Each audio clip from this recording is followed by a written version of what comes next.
compress that compassion and channel it with strategy.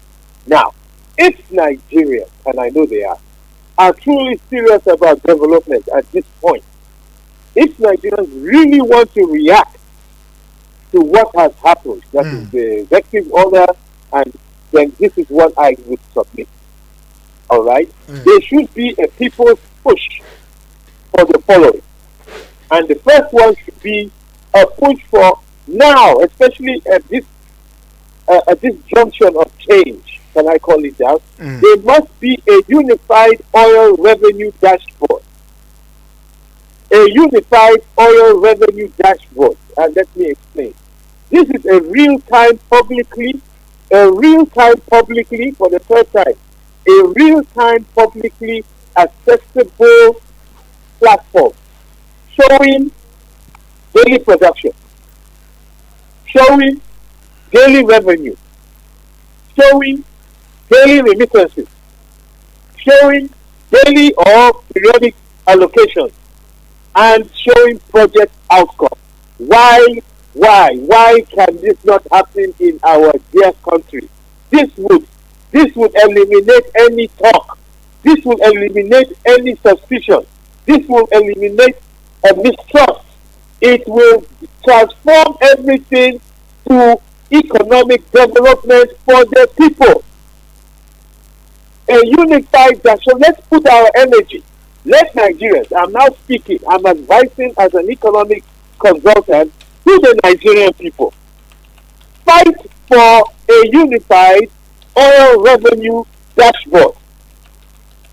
This is a real-time publicly accessible platform showing daily production. In case you think what I am saying is from Mars, no. This is what Norway is doing now. This is what Chile is doing now. This is what Qatar is doing now. Why can't Nigeria do it now? Since an executive order has been brought about, and the background behind it is to bring transparency, then let's do the transparency properly. Hello? Yeah, go ahead. Yeah. And so this transparency will be a real-time publicly accessible. The way you can access TikTok, the way you can access the stock market, okay, on your phone, on your laptop. Let us be able to know how much oil Nigeria made today. Produced today. Daily production.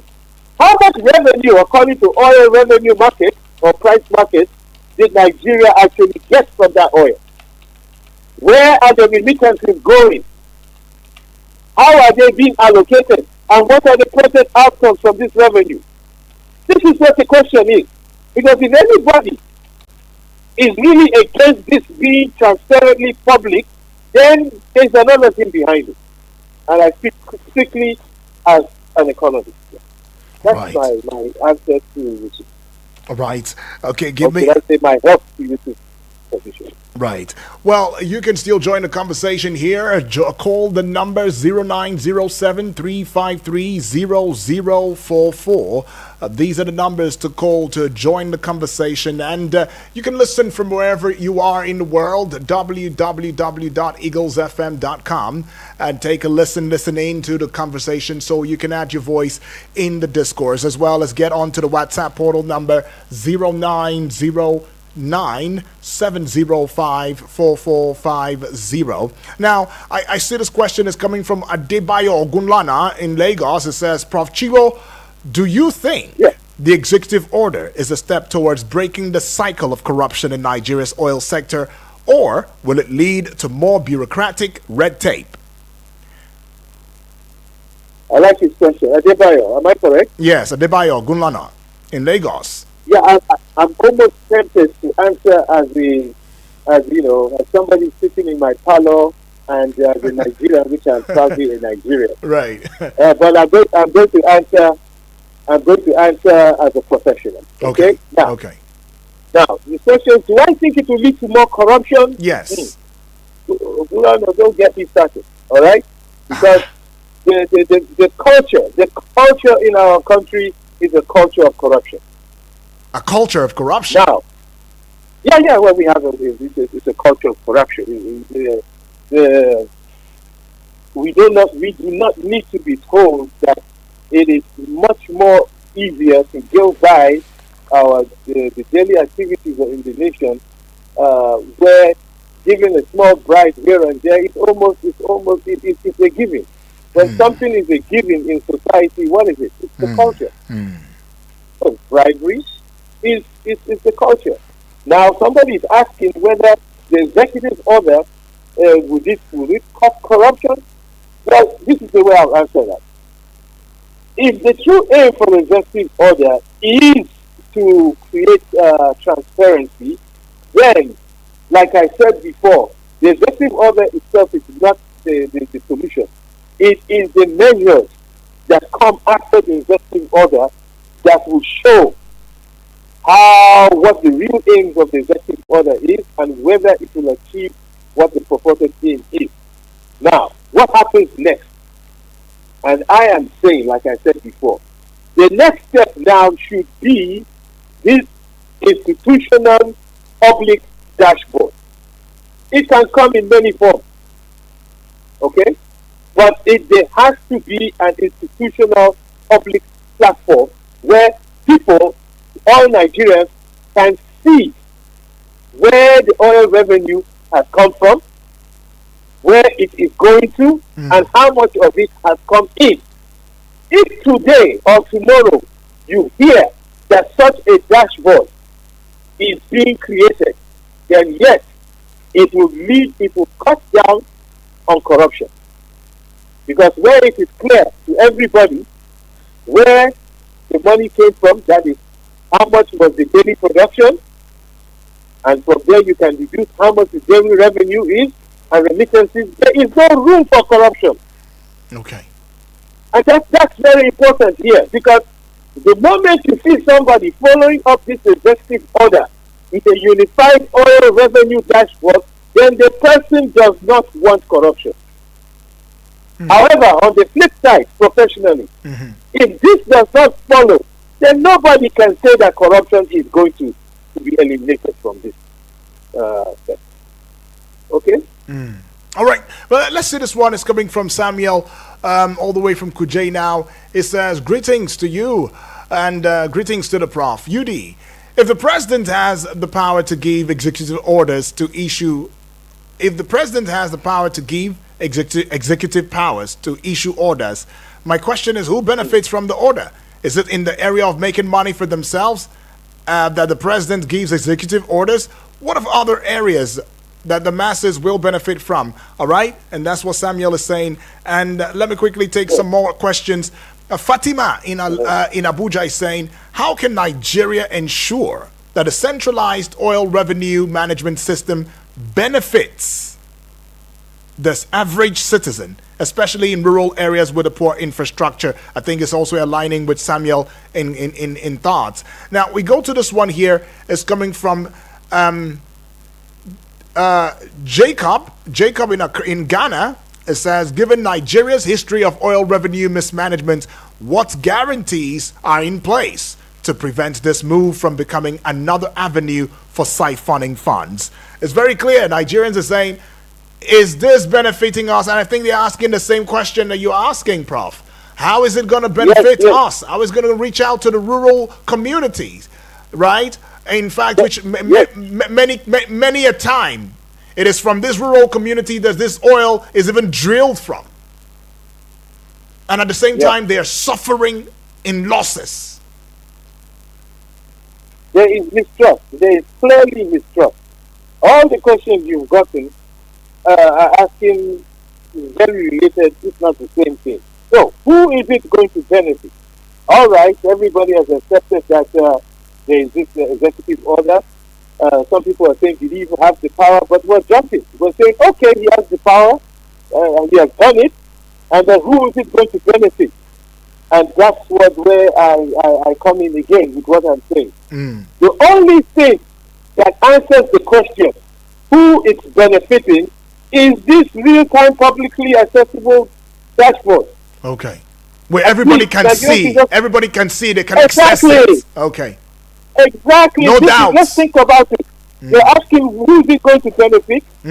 And I'm saying, let us begin to say, okay, follow it up and create a unified revenue oil dashboard. Believe me, the day this unified revenue dashboard, publicly accessible by all Nigerians, is created, is the day Nigeria becomes the greatest nation in Africa. And this is practiced in Norway, it's practiced in other countries of the world. It is practiced in Norway. Fact check it. We're online. People should do some fact checking as we speak. It is practiced in Chile. Even in Chile. Practices it. Wow. Yes. In different forms. But the point is that how many barrels of oil these nations have sold is known publicly to everybody in that nation. How much money they make is known publicly to everybody in that nation. Where it is going to go, for what reasons it's going to be spent, is known publicly to everybody.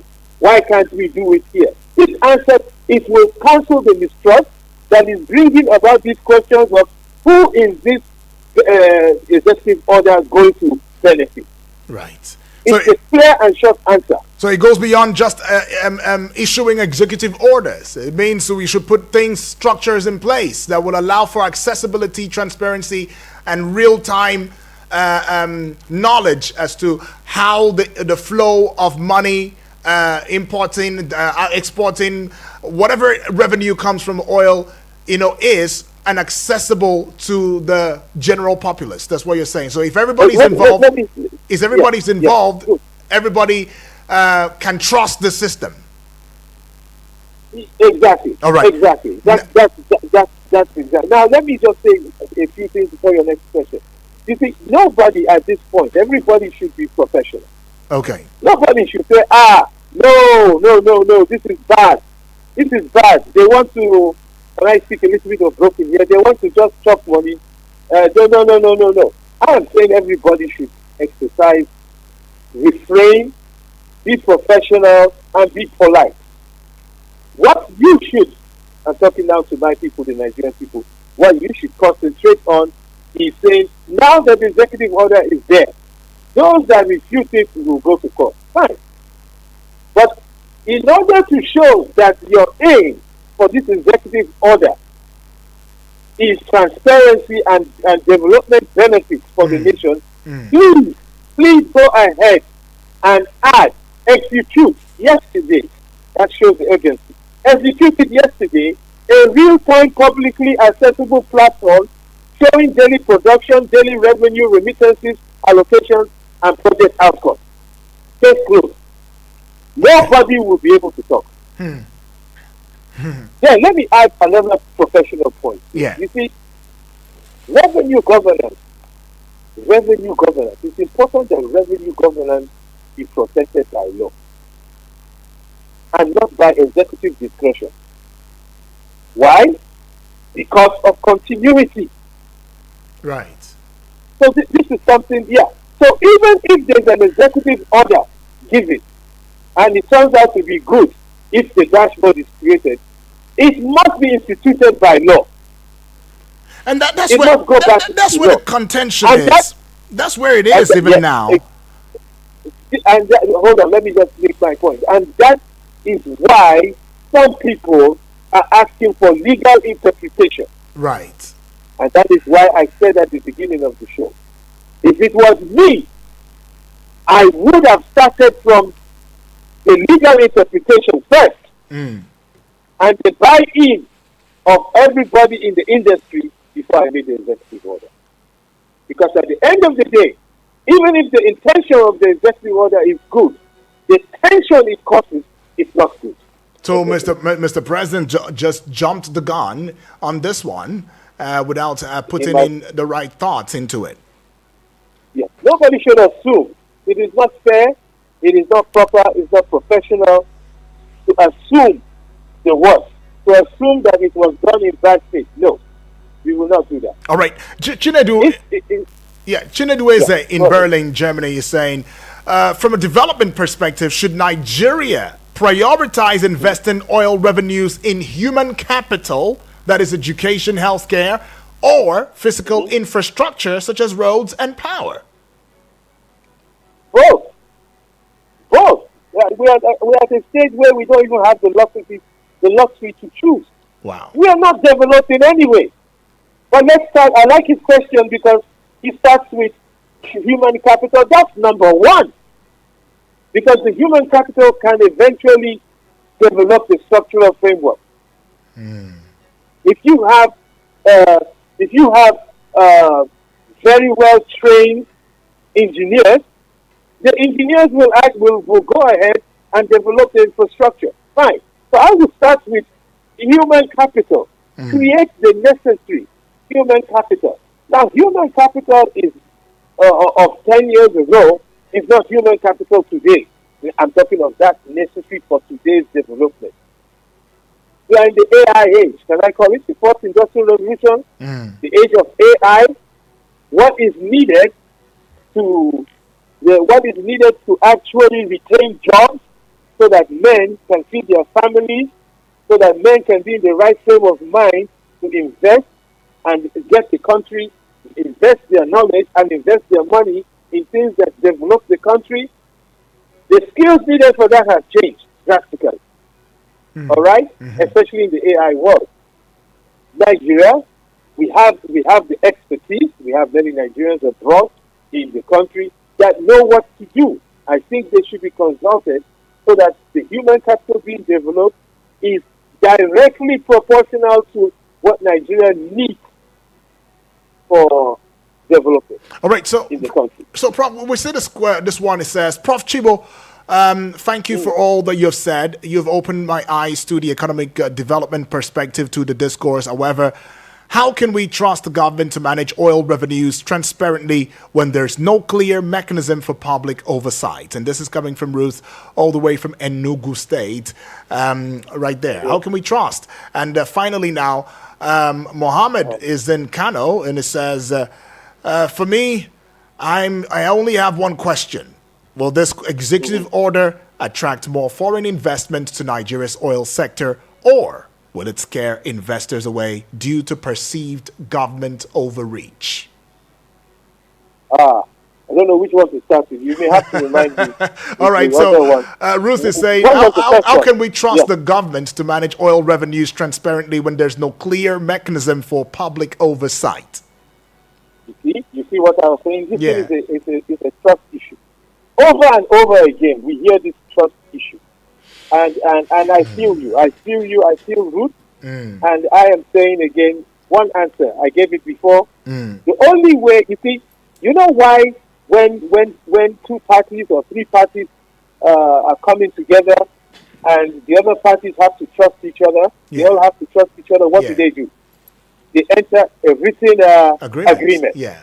Correct? Now, the written agreement that helps the Nigerian public to trust this executive bill is the Unified Oil Revenue Dashboard, a real-time publicly accessible platform showing production, revenue, remittances, allocation, and outcome. That's the written agreement between the people and the executive order. Right. If the people are to trust. Right. Now, and the other question was... Mohammed Sani in Kano is saying, as far as he's concerned, one question on his mind: will this executive order attract more foreign investment to Nigeria's oil sector, or will it scare investors away due to perceived government overreach? Yes. You see, remember I was saying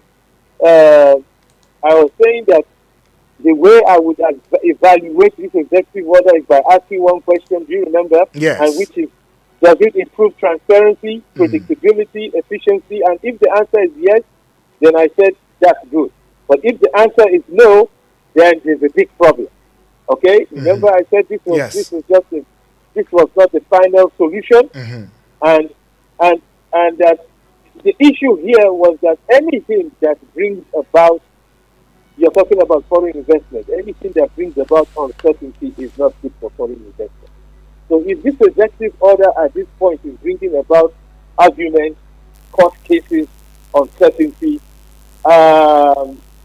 it's not good for real-time, there's a word I'm looking for, real-time righteous, righteous investment.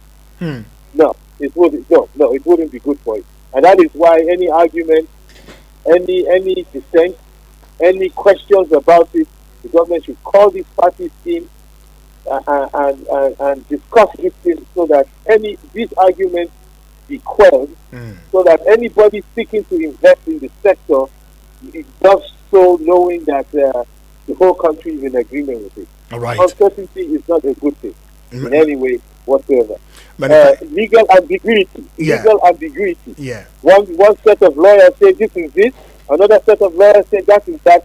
That is not good. Institutional tension, not good. And it won't help. It won't help investors. It never helps investors. In any way. Yeah. All right. Well, thank you so much, Prof. Anthony Chibo. I wish we had more time to engage, but you are an African development activist, an author, a keynote speaker, a renowned economist. Thank you for adding your voice in this discourse this morning. Thank you so much. Appreciate it. Yes. Right.